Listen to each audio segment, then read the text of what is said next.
ਸਤਿ ਸ਼੍ਰੀ ਅਕਾਲ ਜੀ, ਤੁਸੀਂ ਦੇਖ ਰਹੇ ਹੋ ਇੰਡੋਜ਼ ਟੀਵੀ ਆਸਟ੍ਰੇਲੀਆ। ਮੈਂ ਹਾਂ ਗੁਰਕਬਾਲ ਸਿੰਘ।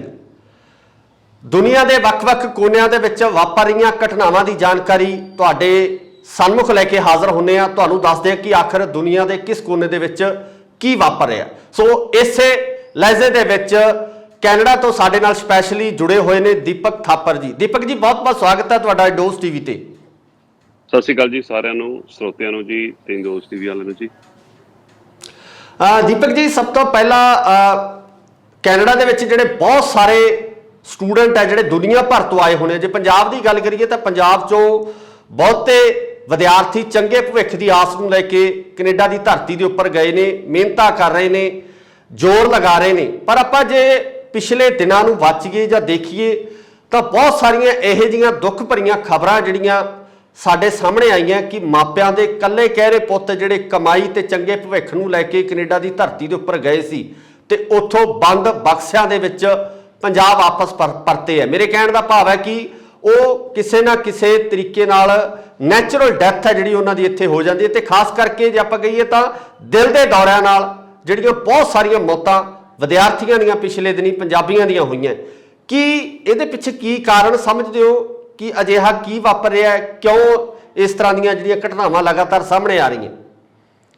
ਦੇਖੋ ਜੀ, ਕਾਫੀ ਦਿਨਾਂ ਤੋਂ ਸਾਹਮਣੇ ਆ ਰਿਹਾ ਵੀ ਜਿਹੜੇ ਸਾਡੇ ਜਵਾਨ ਮੁੰਡੇ ਆ ਤੇ ਕੁੜੀਆਂ ਨੇ, ਮੋਸਟਲੀ ਜਦ ਆਪਾਂ ਗੱਲ ਕਰੀਏ ਵਿੱਚੋਂ ਮੁੰਡਿਆਂ ਦੀ ਹੈ ਜੀ, ਤੇ ਜਿਹੜੇ ਸਟੂਡੈਂਟ ਆਏ ਹੋਏ ਨੇ ਤੇ ਦੇਖਣ ਚ ਆ ਰਿਹਾ ਕਿ ਵੀ ਬਹੁਤ ਦਿਲ ਦੇ ਦੌਰੇ ਪੈਣ ਦੇ ਕੇਸਿਸ ਆ ਰਹੇ ਨੇ ਤੇ ਉਹਦੇ ਪਿੱਛੇ ਹਲੇ ਕੋਈ ਮੈਡੀਕਲ ਰੀਜ਼ਨ ਤਾਂ ਸਾਹਮਣੇ ਨਹੀਂ ਆ ਪਾਇਆ।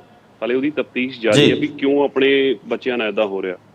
ਬਟ ਮੇਰਾ ਇੱਕ ਕਹਿਣਾ ਇਹ ਹੈ ਕਿ ਵੀ ਇਹਦੇ ਵਿੱਚ ਬਹੁਤ ਜ਼ਿਆਦਾ ਇੱਕ ਵੱਡਾ ਰੀਜ਼ਨ ਸਟ੍ਰੈਸ ਲੈਵਲ ਦਾ ਹੋ ਸਕਦਾ।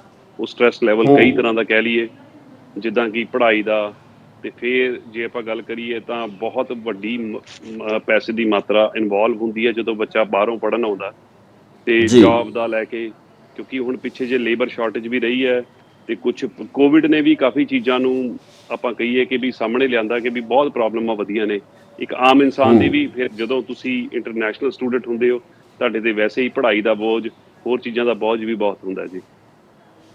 ਬਿਲਕੁਲ, ਇਹ ਵੀ ਹੈ ਕਿਤੇ ਨਾ ਕਿਤੇ ਇੰਡੀਆ ਤੋਂ ਮਾਪਿਆਂ ਦਾ ਪ੍ਰੈਸ਼ਰ ਵੀ ਹੁੰਦਾ ਵੀ ਅਸੀਂ ਤੁਹਾਨੂੰ ਇੰਨੇ ਪੈਸੇ ਲਾ ਕੇ ਜਾਂ ਕੋਈ ਕਰਜ਼ਾ ਚੁੱਕ ਕੇ ਬੱਚੇ ਨੂੰ ਬਾਹਰ ਭੇਜਿਆ। ਉੱਥੋਂ ਮਾਪਿਆਂ ਨੂੰ ਇਹ ਆਸ ਵੀ ਹੁੰਦੀ ਹੈ ਕਿ ਸਾਡਾ ਬੱਚਾ ਹੁਣ ਉੱਥੇ ਕੰਮ ਕਰੂਗਾ ਤੇ ਕੰਮ ਕਰਕੇ ਜਿਹੜਾ ਪਿੱਛੇ ਪੈਸਾ ਭੇਜੇ ਜਾਂ ਅਸੀਂ ਜਿਹੜਾ ਪਿੱਛੇ ਲਿਆ ਹੋਇਆ ਕਰਜ਼ਾ ਉਹਨੂੰ ਮੋੜਿਆ ਜਾਵੇ। ਇਸ ਤਰ੍ਹਾਂ ਦੀ ਸਥਿਤੀ ਇਹ ਵੀ ਪ੍ਰੈਸ਼ਰ ਦਾ ਇੱਕ ਕਾਰਨ ਬਣ ਸਕਦਾ, ਮੈਂਟਲੀ ਸਟ੍ਰੈਸ ਦਾ ਇੱਕ ਕਾਰਨ ਹੋ ਸਕਦਾ। ਦੇਖੋ ਜੀ, ਇਹਦੇ ਜੇ ਗੱਲ ਕਰੀਏ ਤਾਂ ਤੁਸੀਂ ਦੇਖੋ ਵੀ ਇਹ ਕੋਈ ਛੋਟਾ ਅਮਾਊਂਟ ਤਾਂ ਹੈ ਨਹੀਂ ਕਿ ਵੀ ਜਦੋਂ ਬੱਚਾ ਬਾਹਰੋਂ ਪੜ੍ਹਨ ਆਉਂਦਾ, ਇੰਟਰਨੈਸ਼ਨਲ ਸਟੂਡੈਂਟ ਵਜੋਂ ਤੁਸੀਂ ਆਉਂਦੇ ਹੋ, ਉਹਦੇ ਪਿੱਛੇ ਬਹੁਤ ਜ਼ਿਆਦਾ ਫੀਸ ਪੇ ਕਰਨੀ ਪੈਂਦੀ ਹੈ। ਫਿਰ ਇੱਥੇ ਆ ਕੇ ਕੰਮ ਦਾ ਵੀ ਪ੍ਰੈਸ਼ਰ ਹੁੰਦਾ ਹੈ। ਤੁਸੀਂ 20 ਘੰਟੇ ਲੀਗਲੀ ਕੰਮ ਕਰ ਸਕਦੇ ਹੋ ਤੇ 20 ਘੰਟੇ ਕੰਮ ਕਰਕੇ ਬਹੁਤ ਔਖਾ ਖਰਚਾ ਨਿਕਲਦਾ, ਤੇ ਆਉਣ ਵਾਲੇ ਟਾਈਮ 'ਚ ਜਿੱਦਾਂ ਸਮੈਸਟਰ ਦੀ ਫੀਸ ਵੀ ਪੇ ਕਰਨੀ ਹੁੰਦੀ ਹੈ ਤੇ ਬਹੁਤ ਚੀਜ਼ਾਂ ਦਾ ਲੋਡ ਹੁੰਦਾ ਹੈ। ਕਈ ਵਾਰੀ ਜਦੋਂ ਕਹਿੰਦੇ ਆ ਨਾ ਕਿ ਵੀ ਹਰ ਇੱਕ ਇਨਸਾਨ ਦੀ ਇੱਕ ਸਹਿਣ ਸ਼ਕਤੀ ਹੈ, ਕਈ ਵਾਰੀ ਜਦੋਂ ਸਹਿਣ ਸ਼ਕਤੀ ਤੋਂ ਪਰੇ ਚੀਜ਼ਾਂ ਚਲੇ ਜਾਂਦੀਆਂ ਨੇ, ਉਹ ਇੱਕ ਨੈਚੁਰਲ ਡੈਥ ਦਾ ਰੂਪ ਲੈ ਲੈਂਦੀਆਂ ਨੇ। ਤੇ ਉਹਨਾਂ ਚੋਂ ਇੱਕ ਹੈਗੀ ਹੈ ਦਿਲ ਦਾ ਦੌਰਾ ਪੈਣਾ, ਤੇ ਪਿੱਛੇ ਜੇ ਤਾਂ ਸੁਸਾਈਡ ਦੇ ਵੀ ਬਹੁਤ ਕੇਸਿਸ ਸਾਹਮਣੇ ਆਏ ਸੀਗੇ। ਤੇ ਵਨ ਐਂਡ ਸੇਮ ਥਿੰਗ ਹੈ, ਜਦੋਂ ਘਰ ਦਾ ਜੀ ਜਾਂਦਾ ਹੈ, ਖਾਸ ਕਰਕੇ ਉਹ ਤੇ ਜਿੱਥੇ ਪੂਰੀ ਫੈਮਿਲੀ ਦਾ ਦਾਰੋਮਦਾਰ ਹੋਵੇ, ਤੇ ਬਹੁਤ ਧੱਕਾ ਲੱਗਦਾ। ਨਾਲੇ ਸਾਡੀ ਆਪਾਂ ਕਮਿਊਨਿਟੀ ਦੇ ਵਿੱਚ ਵਿਚਰਦੇ ਹਾਂ ਤੇ ਜਦੋਂ ਇਹ ਚੀਜ਼ਾਂ ਸਾਹਮਣੇ ਆਉਂਦੀਆਂ ਤੇ ਸਾਡਾ ਖੁਦ ਦਾ ਮਨ ਵੀ ਬਹੁਤ ਦੁਖੀ ਹੁੰਦਾ। ਜੀ ਦੀਪਕ ਜੀ, ਅਗਲੀ ਖਬਰ ਵੱਲ ਵੱਧਦੇ ਹਾਂ ਕਿ ਸਟੂਡੈਂਟਸ ਦੀ, ਜਿਵੇਂ ਆਪਾਂ ਗੱਲ ਕਰ ਰਹੇ ਹਾਂ ਸਟੂਡੈਂਟਸ ਨਾਲ ਹੀ ਸੰਬੰਧਿਤ ਹੈ ਕਿ ਕੈਨੇਡਾ ਇਮੀਗ੍ਰੇਸ਼ਨ ਹੈ ਜਿਹੜਾ ਉਹ ਸਮੇਂ-ਸਮੇਂ ਦੇ ਉੱਪਰ ਕੁਝ ਨਾ ਕੁਝ ਫੇਰ ਬਦਲ ਕਰਦਾ ਰਹਿੰਦਾ ਹੈ, ਕਿਸੇ ਨਾ ਕਿਸੇ ਤਰ੍ਹਾਂ ਦੇ ਚੇਂਜਸ ਕਰਦਾ ਰਹਿੰਦਾ ਹੈ। ਚੇਂਜਸ ਭਾਵੇਂ ਸਖਤਾਈ ਨੂੰ ਲੈ ਕੇ ਹੋਣ ਜਾਂ ਸਟੂਡੈਂਟਸ ਦੇ ਵੀਜ਼ੇ ਸੰਬੰਧੀ ਫੇਰ ਬਦਲ ਹੋਣ ਜਾਂ ਕਿਸੇ ਹੋਰ ਤਰੀਕੇ ਦੇ। ਫਿਰ ਇਸ ਵਾਰ ਫਿਰ ਖਬਰਾਂ ਸੁਣਨ 'ਚ ਆ ਰਹੀਆਂ ਨੇ ਕਿ ਕੁਝ ਵੱਡਾ ਫੇਰ ਬਦਲ ਵਿਦਿਆਰਥੀਆਂ ਨੂੰ ਲੈ ਕੇ ਕੀਤਾ ਜਾ ਰਿਹਾ। ਕਿਹੜਾ ਇਹ ਫੇਰ ਬਦਲ ਹੈ ਜਾਂ ਕਿਸ ਤਰ੍ਹਾਂ ਕਿਸ ਤਰੀਕੇ ਦੇ ਜਿਹੜੇ ਚੇਂਜਸ ਆ ਹੁਣ ਵਿਦਿਆਰਥੀ ਵੀਜ਼ੇ ਨੂੰ ਲੈ ਕੇ ਕੀਤੇ ਜਾ ਰਹੇ ਨੇ? ਦੇਖੋ ਜੀ, ਸੁਣਨ 'ਚ ਆਇਆ ਕਿ ਵੀ ਬਹੁਤ ਪੋਜ਼ਿਟਿਵ ਨਿਊਜ਼ ਆਉਣ ਦੀ ਉਮੀਦ ਹੈ, ਕਿਉਂਕਿ ਜਿਹੜੇ ਸਾਡੇ ਸ਼ੌਨ ਫਰੇਜ਼ਰ ਹੈਗੇ ਨੇ, minister of immigration and citizenship, ਤੇ ਉਹ 7 ਅਕਤੂਬਰ ਨੂੰ ਯਾਨੀ ਕੱਲ੍ਹ ਨੂੰ ਉਹਨਾਂ ਵੱਲੋਂ ਖਬਰ ਆਉਣ ਦੀ ਉਮੀਦ ਹੈ ਕਿ ਵੀ ਜੇ ਸਟੂਡੈਂਟਸ ਨੂੰ 40 ਘੰਟੇ ਕੰਮ ਕਰਨ ਦੀ ਇਜਾਜ਼ਤ ਮਿਲ ਜੇ ਤੇ ਬਹੁਤ, ਜੇ ਇਹ ਖਬਰ ਸੱਚ ਹੋ ਜਾਂਦੀ ਹੈ ਤਾਂ ਬਹੁਤ ਚੀਜ਼ਾਂ ਸੁਖਾਲੀਆਂ ਹੋ ਜਾਣਗੀਆਂ ਆਉਣ ਵਾਲੇ ਇੰਟਰਨੈਸ਼ਨਲ ਸਟੂਡੈਂਟ ਬਾਰੇ। ਤੇ ਦੇਖੋ, ਜਿੱਦਾਂ ਹੁਣ ਆਪਾਂ ਗੱਲ ਕੀਤੀ ਸੀ, ਜਿਹੜਾ ਮੈਂਟਲੀ ਸਟ੍ਰੈਸ ਲੈਵਲ ਤੇ ਹੋਰ ਪ੍ਰੈਸ਼ਰ ਵੀ ਉਹਨਾਂ ਤੋਂ ਘਟੂਗਾ। ਤੇ ਇਨਫੈਕਟ ਲੇਬਰ ਸ਼ਾਰਟੇਜ ਵੀ ਹੈਗੀ ਹੈ ਕਿਉਂਕਿ ਕੋਵਿਡ ਤੋਂ ਜੀ। ਬਾਅਦ ਬਹੁਤ ਚੀਜ਼ਾਂ ਡਿਫਰੈਂਟ ਹੋ ਗਈਆਂ ਹਰ ਕੰਟਰੀ ਦੇ ਵਿੱਚ, ਇਕਨੋਮੀ ਤੇ ਬਹੁਤ ਅਸਰ ਪਿਆ, ਤੇ ਹੁਣ ਉਹਨੂੰ ਵਾਪਸ ਦੁਬਾਰਾ ਉਸ ਸਥਿਤੀ 'ਚ ਲਿਆਉਣ ਲਈ ਕੁਝ ਐਕਸਟਰਾ ਚੀਜ਼ਾਂ ਕਰਨ ਦੀ ਲੋੜ ਹੈ। ਆਈ ਥਿੰਕ ਜੇ ਕੱਲ ਉਹ ਇਸ ਮੁੱਦੇ ਤੇ ਕੁਝ ਅਨਾਉਂਸਮੈਂਟ ਕਰ ਦਿੰਦੇ ਨੇ ਤਾਂ ਇੱਕ ਬਹੁਤ ਵੱਡਾ ਰਾਹਤ ਮਿਲ ਜੂਗੀ ਜੀ। ਰਾਹਤ ਦੋਨੇ ਪਾਸੇ ਹੋ ਸਕਦੀ ਹੈ ਦੀਪਕ। ਰਾਹਤ ਸਰਕਾਰ ਨੂੰ ਵੀ ਮਿਲ ਸਕਦੀ ਹੈ ਕਿ ਉਹਨਾਂ ਨੂੰ 20 ਘੰਟੇ ਪ੍ਰਤੀ ਸਟੂਡੈਂਟ ਹੈ ਜਿਹੜਾ ਹੁਣ ਵੱਧ ਕੰਮ ਕਰ ਸਕਣਗੇ, 40 ਘੰਟੇ ਟੋਟਲ ਹੈ ਜਿਹੜਾ ਵਿਦਿਆਰਥੀ ਕੰਮ ਕਰ ਸਕਣਗੇ, ਤੇ ਨਾਲ ਹੀ ਵਿਦਿਆਰਥੀਆਂ ਨੂੰ ਆਪਣੀਆਂ ਫੀਸਾਂ ਕੱਢਣ ਤੇ ਪਿਛਲੇ ਕਰਜ਼ੇ ਮੋੜਨ ਦੇ ਵਿੱਚ ਵੀ ਸਹਾਇਤਾ ਮਿਲੇਗੀ। ਇਸ ਤਰ੍ਹਾਂ ਦੇ ਹਾਲਾਤ ਬਣ ਸਕਦੇ ਵੀ ਆਉਣ ਵਾਲੀ ਜਿਹੜੇ ਨਿਊ ਕਮਰਸ ਨੇ, ਚਾਹੇ ਉਹ ਸਟੂਡੈਂਟ ਦੇ ਰੂਪ 'ਚ ਹੋਣ ਚਾਹੇ ਉਹ ਇਮੀਗ੍ਰੈਂਟਸ ਦੇ ਰੂਪ 'ਚ ਹੋਣ, ਬਹੁਤ ਮੈਟਰ ਕਰਦਾ, ਤੇ ਇਹ ਇੱਕ ਬਹੁਤ ਵੱਡੀ ਰਾਹਤ ਹੋਊਗੀ ਜੀ ਸਾਰਿਆਂ ਲਈ। ਤੇ ਦੇਖੋ ਕੀ ਹੁੰਦਾ, ਕੱਲ ਦੀ ਡੇਟ ਬਹੁਤ ਕਰੂਸ਼ੀਅਲ ਡੇਟ ਮੰਨੀ ਜਾ ਰਹੀ ਹੈ, ਬਹੁਤ ਵੱਡੀ ਅਨਾਉਂਸਮੈਂਟ ਹੋਣ ਦੀ ਆਸ ਹੈਗੀ ਹੈ। ਬਾਕੀ ਉਮੀਦ ਕਰਦੇ ਹਾਂ ਵੀ ਸਾਡੇ ਸਟੂਡੈਂਟਸ ਦੀ ਉਮੀਦਾਂ ਤੇ ਖਰੇ ਉਤਰਨ ਜੀ। ਸ਼ੌਨ ਫਰੇਜ਼ਰ ਜੀ।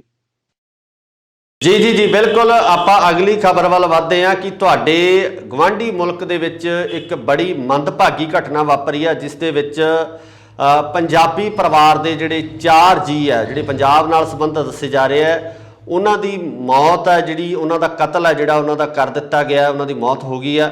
ਸੋ ਪੂਰਾ ਘਟਨਾਕ੍ਰਮ ਕੀ ਹੈ ਦੀਪਕ? ਕਿਸ ਤਰੀਕੇ ਦੇ ਹਾਲਾਤ ਸੀ? ਕਿਉਂ ਇਹ ਸਾਰਾ ਕੁਝ ਵਾਪਰਿਆ? ਇਹ ਵਰਤਾਰੇ ਦੇ ਪਿੱਛੇ ਕੀ ਕਾਰਨ ਸੀ? ਭਾਜੀ ਇਹ ਇੱਕ ਜਿੱਦਾਂ ਮਰਸਡ ਕਾਊਂਟੀ ਹੈਗੀ ਹੈ ਜੀ ਕੈਲੀਫੋਰਨੀਆ ਦੇ ਵਿੱਚ, ਉੱਥੇ ਇੱਕ ਫੈਮਿਲੀ ਨੂੰ ਕਿਲ ਕੀਤਾ ਗਿਆ ਜੀ। ਤੇ ਇਹ ਗਨ ਪੁਆਇੰਟ ਤੇ ਇਹਨਾਂ ਨੂੰ ਪਹਿਲਾਂ ਕਿਡਨੈਪ ਕੀਤਾ ਤੇ 3-4 ਦਿਨਾਂ ਬਾਅਦ ਇਹਨਾਂ ਦੀ ਲਾਸ਼ਾਂ ਮਿਲੀਆਂ ਜੀ, ਬਰਾਮਦ ਹੋਈਆਂ ਕਾਊਂਟੀ ਤੋਂ ਤੇ ਆਊਟਸਕਰਟ ਤੋਂ। ਤੇ ਇਹ ਕਰਨ ਵਾਲਾ ਬੰਦਾ ਜੀ ਜੀਸਸ ਸੈਲਗਾਡੋ ਹੈਗਾ ਜੀ। 2005 ਚ ਵੀ ਇਹ ਤੇ ਕੇਸ ਦਰਜ ਸੀਗੇ ਤੇ ਇਹਨੇ ਸਜ਼ਾ ਵੀ ਕੱਟੀ ਹੈ, ਸੁਣਨ ਚ ਆਇਆ। ਤੇ ਇਹ ਇੱਕ ਸਾਈਕੋ ਕਿਲਰ ਕਹਿ ਸਕਦੇ ਆ ਇਹਨੂੰ। ਤੇ ਮੈਨੂੰ ਇੱਕ ਗੱਲ ਦੀ ਬੜੀ ਹੈਰਾਨਗੀ ਹੈ ਜੀ, ਗਵਰਨਮੈਂਟ ਦਾ ਇੱਥੇ ਕੀ ਟਰੈਕ ਹੈਗਾ? ਜੇ ਬੰਦੇ ਤੇ ਪਹਿਲਾਂ ਹੀ ਆਫੈਂਸ ਨੇ ਤੇ ਕੀ ਜਦੋਂ ਗਵਰਨਮੈਂਟ ਵੇਟ ਕਰਦੀ ਹੈ ਕਿ ਵੀ ਵੱਡਾ ਘਟਨਾਕ੍ਰਮ ਹੋਊਗਾ ਤਾਂ ਆਪਾਂ ਉਹ ਤੇ ਕੋਈ ਸਖਤ ਐਕਸ਼ਨ ਲਵਾਂਗੇ। ਹੁਣ ਇਸ ਜਿਹੜੀ ਪੂਰੀ ਫੈਮਿਲੀ ਦਾ ਘਟਨਾਕ੍ਰਮ ਹੈਗਾ, ਉਹ 'ਚ ਇੱਕ ਮੀਆਂ ਬੀਬੀ ਨੇ, ਉਹਨਾਂ ਦੀ 8 ਮਹੀਨੇ ਦੀ ਬੱਚੀ ਹੈ, ਤੇ ਇੱਕ ਉਹਨਾਂ ਦੇ ਬ੍ਰਦਰ ਨੇ ਜੀ, ਹਸਬੈਂਡ ਦੇ। ਤੇ ਇਹ ਟਾਂਡਾ ਹੁਸ਼ਿਆਰਪੁਰ ਤੋਂ ਸੰਬੰਧਿਤ ਨੇ, ਟਰੱਕਿੰਗ ਕੰਪਨੀ ਰਨ ਕਰ ਰਹੇ ਸੀਗੇ। ਬਹੁਤ ਚੰਗਾ ਪਰਿਵਾਰ, ਤੁਸੀਂ ਕਹਿ ਲਓ ਵੀ ਆਪਣੀ ਜ਼ਿੰਦਗੀ ਨੂੰ ਅੱਗੇ ਵਧਾ ਰਿਹਾ ਸੀਗਾ ਤੇ ਆਪਣੇ ਜਿਹੜੇ ਸੁਪਨੇ ਆ ਉਹ ਪੂਰੇ ਕਰ ਰਿਹਾ ਸੀਗਾ, ਤੇ 10 ਨੋਹਾਂ ਦੀ ਕਿਰਤ ਕਰਕੇ ਕੰਮ ਕਰਨਾ। ਤੇ ਜਦੋਂ ਤੁਹਾਡੇ ਸਾਹਮਣੇ ਇਹੋ ਜਿਹੀ ਖਬਰ ਆਉਂਦੀ ਹੈ, ਤੁਹਾਡੀ ਕਮਿਊਨਿਟੀ ਦੇ ਵਿੱਚ ਵੀ ਇੱਦਾਂ ਦਾ ਕੁਝ ਹੋ ਗਿਆ, ਤੇ ਇਹ ਗੱਲਾਂ ਬਹੁਤ ਅੰਦਰ ਤੱਕ ਜੀ ਸਾਨੂੰ ਝੰਜੋੜ ਦਿੰਦੀਆਂ ਕਈ ਵਾਰੀ ਕਿ ਵੀ ਕੀ ਫਿਊਚਰ ਲੈ ਕੇ ਆਏ ਸੀ, ਕੀ ਲੈ ਕੇ ਤੁਰੇ ਸੀ।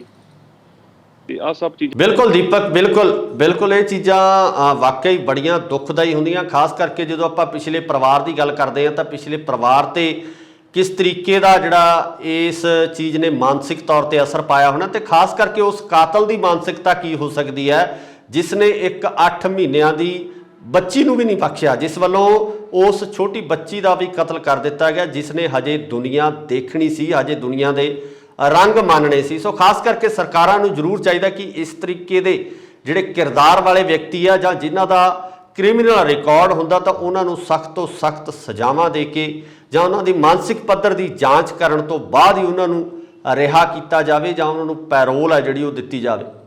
ਜੀ ਦੀਪਕ।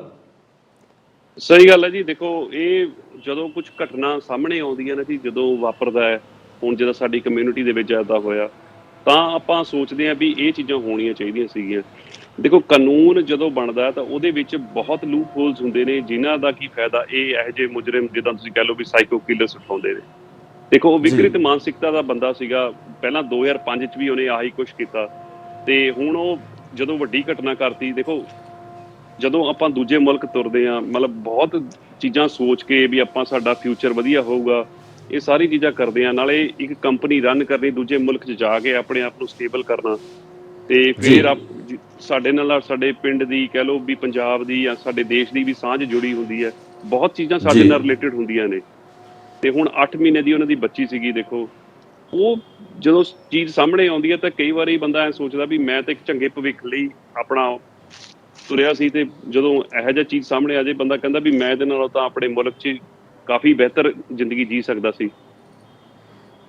ਬਿਲਕੁਲ ਦੀਪਕ, ਬਹੁਤ ਸ਼ੁਕਰੀਆ, ਤੁਸੀਂ ਇਹ ਸਾਰੀ ਜਾਣਕਾਰੀ ਦਿੱਤੀ, ਇਹ ਸਾਰੀ ਜਾਣਕਾਰੀ ਸਾਡੇ ਦਰਸ਼ਕਾਂ ਦੇ ਸਾਹਮਣੇ ਰੱਖੀ। ਸੋ ਇਸੇ ਤਰ੍ਹਾਂ ਦੀਆਂ ਖਬਰਾਂ ਲੈ ਕੇ ਤੁਹਾਡੇ ਨਾਲ ਫੇਰ ਰੂਬਰੂ ਹੁੰਦੇ ਰਵਾਂਗੇ, ਫਿਰ ਤੁਹਾਡੇ ਨਾਲ ਗੱਲਬਾਤ ਕਰਾਂਗੇ ਇੰਟਰਨੈਸ਼ਨਲ ਖਬਰਾਂ ਦੇ ਬਾਰੇ ਚਾਹੇ ਉਹ ਕੈਨੇਡਾ, ਅਮਰੀਕਾ ਨਾਲ ਜਾਂ ਆਸਟ੍ਰੇਲੀਆ ਨਾਲ ਸੰਬੰਧਿਤ ਹੋਣ। ਬਹੁਤ ਬਹੁਤ ਧੰਨਵਾਦ।